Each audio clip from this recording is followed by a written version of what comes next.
네, 매일매일 각 분야 전문가들과 함께 생활 속 다양한 궁금증 해결해 보겠습니다. 공공기관에서 국민들을 대상으로 정보를 전달할 때 사용하는 모든 언어를 공공 언어라고 하는데요. 자, 그런데 공공기관의 공고문이나 각종 안내를 볼 때 갸우뚱 했던 기억 많으실 겁니다. 자, 가끔은 국민의 편에 서야 할 공공 언어가 풀어야 할 어려운 문제처럼 느껴지기도 하는데요. 공공 언어 어떻게 사용돼야 할까요? 어른이들의 슬기로운 언어 생활에서 함께 생각해보는 시간 가져보겠습니다. 자, 오늘 함께 고민해볼 분 모셔보죠. 고려대 국어국문학과 신지영 교수와 함께합니다. 안녕하세요. 안녕하세요. 예. 이제는 이 시간이 너무 기대가 되고 기다려집니다. 네. 예, 처음에는 살짝 두려웠는데 너무 재밌어요, 이 시간. 아, 네. 몸을 풀었으니까 이제 머리도 푸는 그런 시간이 되겠죠? 마치 머리를 쓰기 위해서 네. 요가를 하고 오는 네. 그런 느낌이 듭니다. 네. 자, 오늘도 뭐 퀴즈로 출발을 하십니까? 그럴까요? 예. 많이 들어봤을 것 같은데요. 예, 예. 우리 공공언어 중에 무슨 바우처 사업을 하니까 바우처를 신청하세요. 이런 얘기 들어보셨죠? 꽤 많이 보고 네. 듣는 단어죠. 네. 그럼 바우처 무슨 뜻이죠? 바우처요? 네. 뭐 이용할 때 네. 저기 그 정부가 대신 뭘 지급해 주는 거 아니에요? 그런데 왜 바우처라 그러죠?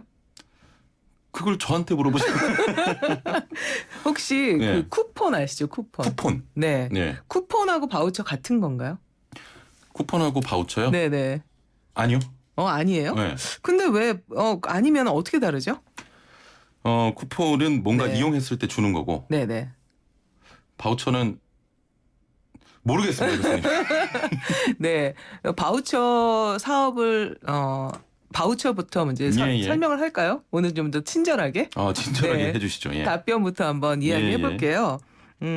오늘 그 바우처에 대해서 얘기를 했는데 바우처는 우리말로 하면 상품권 이렇게 하면 뭔지 알겠죠? 예. 그러니까 상품 대신에 이제 상품을 살 수 있는 권한을 주는 어떤 그런 증서 같은 걸 주는 거. 이거 예. 바우처라고 하고요. 쿠폰은 할인 쿠폰 이럴 때 많이 쓰잖아요. 그렇죠. 쿠폰은 할인해 줄 때 이럴 때 좀 많이 쓰는데 예. 영어권에서는 쿠폰이나 바우처는 또 같이 쓰기도 해요. 예, 그러니까 예. 단 뭐 바우처는 이제 불어에서 온 말이고 요런 이게 다르긴 하지만 예. 약간 구별해서 쓸 때는 바우처는 이제 상품권처럼 어떤 상품을 살 수 있는 권한을 주는 증서 이렇게 생각하시면 되고 예. 그다음에 쿠폰은 이제 할인을 해주는 어떤 증서 이렇게도 이제 생각해 볼 수 있는데요. 예. 이렇게 정책을 시행하는데 바우처 사업 하면서 바우처 신청을 하세요. 그러면 그걸 듣는 사람이 바우처가 뭔지를 안다는 것을 전제하는 거죠. 그렇죠. 그렇죠. 예. 그런데 잘 모르잖아요, 우리. 예. 예. 잘 모릅니다. 그러면 바우처 신청을 할 수 있을까요, 우리가? 못하죠. 그렇죠. 예. 그런데 왜 이런 말을 쓸까요? 아니 그 네. 공공 언어가 네. 가장 쉬워야 되는 거 아닙니까? 그렇죠. 예. 사실은 사람들이 가장 어떻게 보면 정책 대상자 중에서도 바우처 사업을 하는 대상자는 굉장히 다양한 계층이에요. 예. 그리고 어떻게 보면은 약간 소외계층일 가능성이 높거든요. 그렇습니다. 그런데 이런 분들한테 어려운 말을 통해서 뭔가를 신청하라 그러면 그 정책이 잘 수행될 수 있을까? 안 될 것 같은데요. 그런 생각을 좀 해봐야 되지 않을까요? 예. 네. 알겠습니다. 좋은 또 화두를 던져 주시면서 출발을 했는데 네네. 자, 오늘 그러면 네. 애청자 분들께 네. 공공기관에서 사용하는 공공 언어 중에 네. 좀 어려웠던 단어들 네네네. 문자 받아서 함께 이야기 나눠보겠습니다. 단문 50원, 장문 100원의 정보 이용료가 있는 샵 0945번으로 보내주시거나 네. 애플리케이션 채팅창으로 보내주시면 우리 교수님과 함께 좀 풀어보도록 하죠. 네. 저는 그 네. 어려운 공공 언어 하면은 네네. 뭐 거버넌스 네. 또 최근에 많이 문재인 네네. 대통령께서 말씀하시는 한국판 뉴딜 네.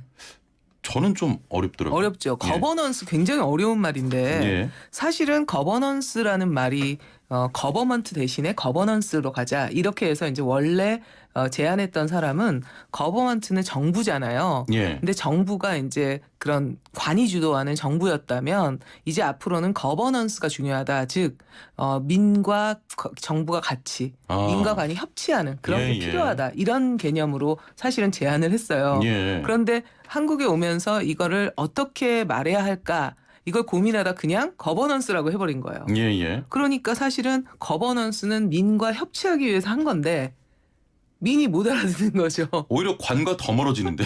그렇죠. 그러니까 예. 사실은 거버넌스라는 말이 우리를 굉장히 많이 소화시키는 그런 말이 돼버렸잖아요. 그러니까요. 그런데 또 뉴딜 말씀하셨잖아요. 예. 한국형 뉴딜. 뉴딜이라는 정책을 이제 펴겠다 이렇게 얘기를 하셨는데 뉴딜이 어떤 건지는 이제 우리가 뭐 상식적으로 알 수도 있고 모를 수도 있어요. 예, 예. 뉴딜이 뭐죠? 좀 소개를 해주시죠, 먼저. 그러죠. 자세히. 1933년에 루즈벨트 대통령이 그때 공황이 있었잖아요. 세계적인 공황이 있었는데 그거를 타개하기 위해서 뉴딜, 새로운 딜을 하겠다. 어우, 그래서 이제 정책의 예. 이름을 뉴딜이라고 한 거예요. 예. 뭔가 새로운 정책을 펴가지고 공황을 타개하기 위해서요. 그런데 지금 1933년이면 약간 모자라는 100년이에요. 그럼요. 100년 전에 했던 정책을 이제 가지고 와서 그 이름을 같이 얘기를 해보겠다. 그러니까 예. 한국판 뉴딜, 한국형 뉴딜 이렇게 얘기하는데 우리가 꼭 이렇게 뉴딜이라는 이름에 이렇게 붙어가야 할까? 이것부터 좀 생각을 해야 되고 예. 그렇다면 새로운 정책을 만들 때 우리가 이름을 붙이잖아요. 그 이름이 결국은 철학이나 이런 것들을 보여주는데 예. 과연 이렇게 이름을 붙이는 게 좋을까? 이런 생각들을 해보게 되죠. 저는 전혀 좋지 않은 것 같아요. 그렇죠. 예. 그러니까 어떻게 보면 약간 빈곤함을 이렇게 보여주는 건 아닐까. 이렇게 정책을 만드는 사람들이 그 이름에 공을 많이 들여서 예. 우리가 어떤 이름을 써서 우리의 정책을 잘 함축적으로 이야기해 줄 수 있을까. 특히 이게 이제 국민들에게 하는 정책이잖아요. 예. 그럼 국민이 알 수 있는 말로 해야겠죠. 그러니까요. 근데 뉴딜 정책을 보면요. 디지털 뉴딜, 그린 뉴딜 이런 말을 해요. 예. 디지털 뉴딜, 그린 뉴딜. 뉴딜도 모르겠는데 디지털 뉴딜은 뭐고 그린 뉴딜은 뭘까요? 예. 그다음에 또 안으로 들어가 보면 그린 뉴딜에서 친환경 미래 모빌리티가 있어요. 예. 친환경 미래 모빌리티? 그냥 수소차, 전기차 이런 거거든요. 예, 예. 그러니까 이런 것들을 과연 친환경 미래 모빌리티 이러면 우리가 알아들을 수 있을까? 알아들어야만 할까? 아, 너무 어렵습니다. 예, 그러니까 이제 예. 이게 이런 문제들이 좀 생기는데 또 융합과제 중에 하나는 보면요. 국민안전 SOC 디지털화 이런 게 있어요. 예. SOC 뭐예요? 사회 간접자본. 그거를 이제 아는 사람은 예. 알지만 SOC를 우리가 꼭 알아야 되나요? 아니, 잘 모르시는 분들 많죠. 훨씬 많죠. 예, 그러니까 예. 사회 간접자본 이러면 우리가 학교에서 배우잖아요. 예, 예. 그러면은 우리가 중고등학교, 중학교 이렇게 의무 교육을 받은 사람들은 다 알 수 있는 용어로 써줘야 되는 거 아닐까요? 그렇습니다. 그런데 SOC 이러니까 무슨 말인지 잘 모르겠다 이런 생각을 하게 되죠. 예. 그래서 국립국어원에서 공공언어 대국민 인식조사를 한번 해봤대요. 예. 2019년 10월부터 11월까지 진행을 해봤는데 국민 1000명 그리고 공무원 102명에게 예. 2016년부터 2018년 사이에 중앙행정기관에서 보도자료를 만들었고 또 정부에서 업무 보고를 했던 자료 이거를 막 뒤져가지고 거기서 140개의 공공언어를 추출했어요. 예. 뽑아가지고 사람들한테 들려주고 이거 보여주고 이거 아느냐 해가지고 5점 척도로 이제 하게 한 거예요. 공무원들 대상으로. 공무원과 국민 1000명. 국민 1000명. 공무원 102명, 국민 예, 예. 1000명 이렇게 대상으로 해가지고 설문조사를 해봤더니 140개의 단어 중에서 국민들이 잘 모르겠다라고 얘기하는 게 97개. 그런데 더 놀라운 건 예. 공무원도 잘 모르겠다 하는 게 81개. 그렇게 많습니다. 네. 아니, 본인들이 만든 거잖아요. 네네. 그런데 본인들이 쓰는 건데 네. 아주 당사자들은 알겠지만 그 주변에 있는 사람들이 모른다는 건 문제가 있죠. 그러니까 예. 결국은 이 공공언어가 너무 어렵다. 그럼 어려움에 어떤 문제가 생기나 이 권력 관계가 생기거든요. 예, 예. 아는 사람은 그렇죠. 권력을 갖게 되는 거고 모르는 사람은 네. 뭐 뭔가 그렇죠. 이러면서 자기한테 수혜가 되는 정책임에도 불구하고 예, 예. 소외당하는 이런 문제들이 생기지 않을까요? 그리고 이제 왜 정부가 우리의 시민들의 그 세금을 가지고 하는데 정책을 펼치는데 예. 왜 내가 모르는 말을 할까? 그래서 이제 보니까 그 경정이란 단어 아세요? 경정? 경정이요? 네. 뭐 추가 경정 예산할 때 그 그렇죠. 경정. 그 경정이 무슨 뜻이냐면 예. 바로 고친다는 뜻이에요. 고친다는 뜻이에요. 예, 예. 근데 수정이 아니고 경정인 이유는 경정은 정부가 하는 거고 고치는 걸. 그리고 수정은 이제 시민이 하는 거. 이렇게 아. 두 개를 나눠놨어요. 예, 예. 근데 경정이라는 단어는 평소에 안 쓰잖아요. 안 쓰죠, 잘. 그러니까 추가 경정 예산할 때 그 경정이 그 경정인지 사람들은 잘 모르거든요. 저도 몰랐어요. 그렇죠. 예. 근데 왜 꼭 그렇게 나누어서 말해야 될까? 그냥 우리가 고친다 이렇게 얘기하면 안 될까? 예, 예. 이런 생각들을 좀 해봤으면 좋겠어요. 그렇습니다.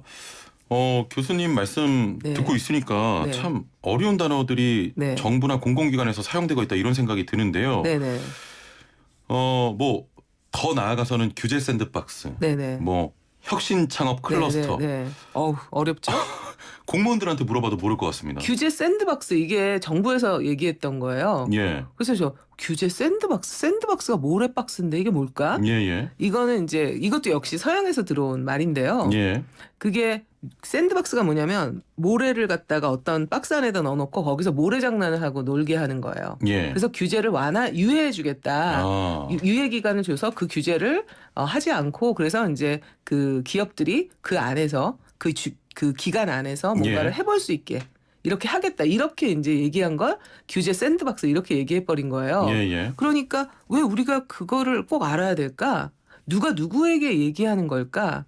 이런 것들을 잘 생각해 봐야 되지 않을까. 그러니까 공공언어는 결국은 공공언어를 말하는 사람은 누구이고 듣는 사람은 누구일까. 그럼 공공언어를 말하는 사람이 듣는 사람을 위해서 한다면 듣는 사람이 알아들을 수 있을까를 계속 고민하겠죠. 그럼요. 그런데 그거를 고민한 걸까 이 말이. 예. 그래서 우리가 이거는 시민으로서 그러니까 세금을 내는 시민으로서 굉장히 좀 불쾌한 일이다. 이런 생각들이 들게 되는 거죠. 그렇습니다.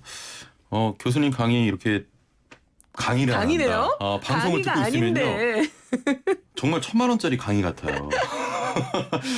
자, 네. 애청자 분들께 네네. 네. 문자 다시 한번 네. 받겠습니다. 단문 네. 50원, 장문 100원의 정보 이용료가 있는 샵 0945, 우물정 0945번 애플리케이션 채팅창으로 공공기관 또 공공언어들의 용어 어려운 게 네. 있다면 보내주시길 바라고요. 네.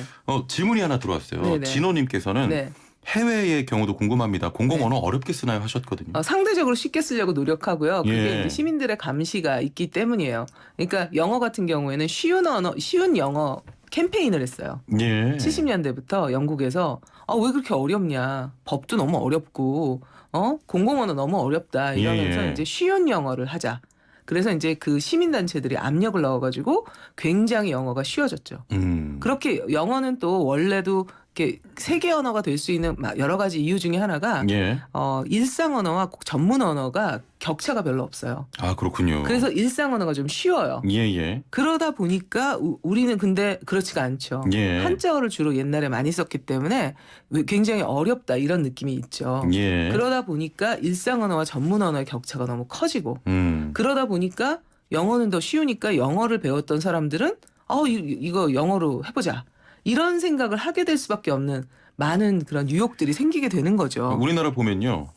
과거 일본 말, 네. 한자어, 네. 이제는 또 영어까지 섞여서 그렇죠. 굉장히 다 혼합된 단어들이 굉장히 많습니다. 그렇습니다. 예. 우리가 새로운 말을 만들 때 뭔가 새로운 걸 만들고 그래서 새로운 말이 필요하다. 그랬을 때는 어떻게 새로운 말을 만들까? 만드는 방법을 보면요. 우리가 요리 만드는 거랑 비슷해요. 요리. 네. 냉장고를 딱 열었을 때 뭔가 재료가 풍부하면 거기서 막 이렇게 섞어가지고 새로운 요리를 만들 수가 있잖아요. 예. 그런데 냉장고를 열었는데 냉장고가 좀 빈약해요. 그럼 어떻게 할까요? 다른 데서 막 가지고 와야 되죠.